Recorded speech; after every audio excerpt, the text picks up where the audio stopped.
By the age of 9, young Peter's love affair with flames had already begun. He loved bonfires, and neighbor Sean Lister later recalled going with him to light a fire at a timber yard, which he later burnt down. At the same age, Lee also admitted starting a fire in a shopping precinct which caused £17,000, $30,000, worth of damage. Other contemporaries said he was frustrated at not being able to do the same things other children did, and later claimed his disability scuppered his ambition of being a trawlerman. He spent much of his teens in and out of care homes while his mother was either unable or unwilling to care for him. It was while there that he was introduced to homosexuality and the rent boy network in the local area. As a teenager, he worked at the local Speedway Stadium and the local pig market. A staff member of the stadium said, "I used to feel sorry for him because the other lads would make fun of him. He never seemed to get upset. He seemed so quiet and unassuming and didn't stand out in a crowd." He would also babysit for local children in exchange for spending money, and on one occasion actually brought home a small black boy, claiming he was his son.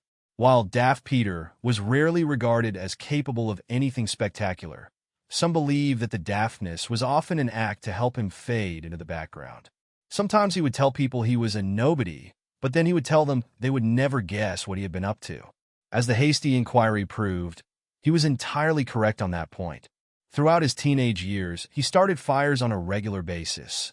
Over 30 that are known, and others which were either never reported or which he himself forgot about.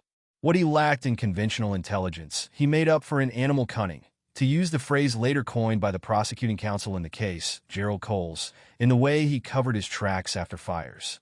After his arrest, he told Detective Sager, "I know when I'm going to start a fire, because my fingers tingle."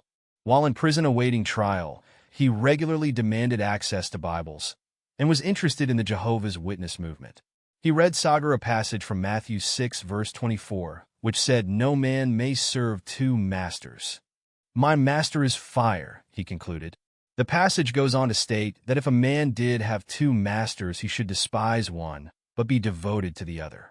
Lee told Sager, "I am devoted to fire and despise people." He especially hated people who had a home, he said, because he had never really had one. His mother, on the other hand, was typically unsympathetic. "He just wanted to get in the headlines," she commented after his arrest.